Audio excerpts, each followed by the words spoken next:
Hello বন্ধুরা, welcome back শাওলিস ডায়েরিতে। আশা করি তোমরা সবাই ভালো আছো আর তোমাদের ভালোবাসায় আমি শাওলি ভালো আছি।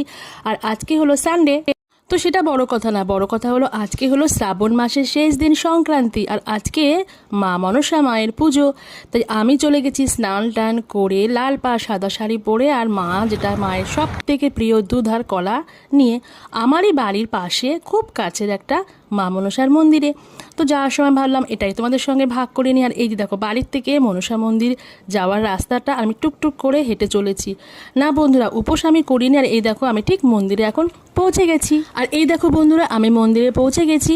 আর মন্দিরে পৌঁছে গিয়ে দেখছি আমার ঠিক পাশের বাড়ির এক দিদি এই যে অফ হোয়াইট কালারের তাঁতের শাড়ি পরে চন্দনা দিয়ে সব ফল টল গোছাচ্ছিল।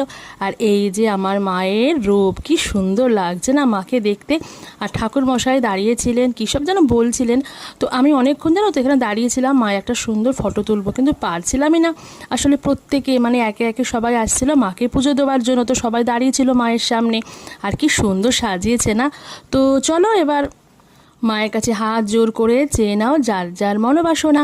আর এদিকে দেখো, মায়ের কাছে পুজো দিয়ে, না বন্ধুরা উপোস আমি করিনি, কারণ আমার ঠিক মাথায় ছিল না যে আজকে মনসা পুজোতে উপোস করা হয়নি।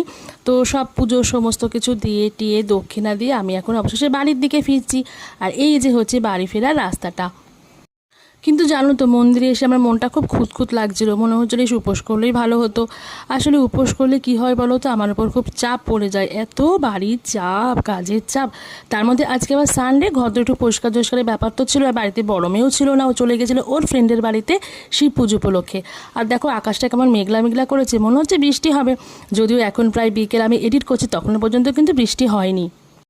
রান্নাবান্না সব কমপ্লিট হয়ে গেছে, বাড়ির সবার খাওয়া পর্যন্ত হয়ে গেছে, আমি আর আমার বর বাকি। তো চলো এবার বাড়ির দিকে ফেরা যাক। আর বাড়ির সামনে এসেই কি করলাম, আমার দুই দিকে, মানে আমার দুই দিকে না, বাড়ির দুই দিকে দুটো দেখো খুব সুন্দর পাতাবাহার গাছ। আমার বর এগুলো করে খুব ছোট্ট ছোট্ট এনেছিল, কিন্তু গাছগুলো বেশ বড় হয়ে যাওয়াতে বাড়িতে রাখার খুব অসুবিধা, তাই বাড়ির মেন গেটের দুদিকে লাগিয়ে দিয়েছে। আর এই যে আমার বাড়ি প্রনীল কুটির, খুব ইচ্ছা হলো বাড়ির সামনে একটা সেলফি তুলে নিই, তো সেটাই করলাম আর তোমাদের সঙ্গে ভাগ করে নিলাম। আমার বাড়ির মেন গেটের দুই দিকে হচ্ছে শিব ঠাকুর, আর এদিকে হচ্ছে তারা মা। তো কেমন লাগছে বলো তো বাড়ির মানে আউটলেটটা, ভালো লাগছে নিশ্চয়ই না বন্ধুরা? এই গাছ দুটো কিন্তু বেশ বড় হয়ে গেছে, জানি না কতদিন রাখতে পারবো রাস্তায়, আসলে লোকে চলাচল করাও তো হয়তো অসুবিধা হতে পারে। আর আমি এখন খুব তাড়াতাড়ি তোমাদের সঙ্গে কথা বলছি, কারণ 3 মিনিটের বেশি ভিডিওটা এখানে কিন্তু দেওয়া যাবে না। তো চলো বন্ধুরা, ভালো থেকো, কেমন লাগলো জানিও, সবাইকে টাটা বাই।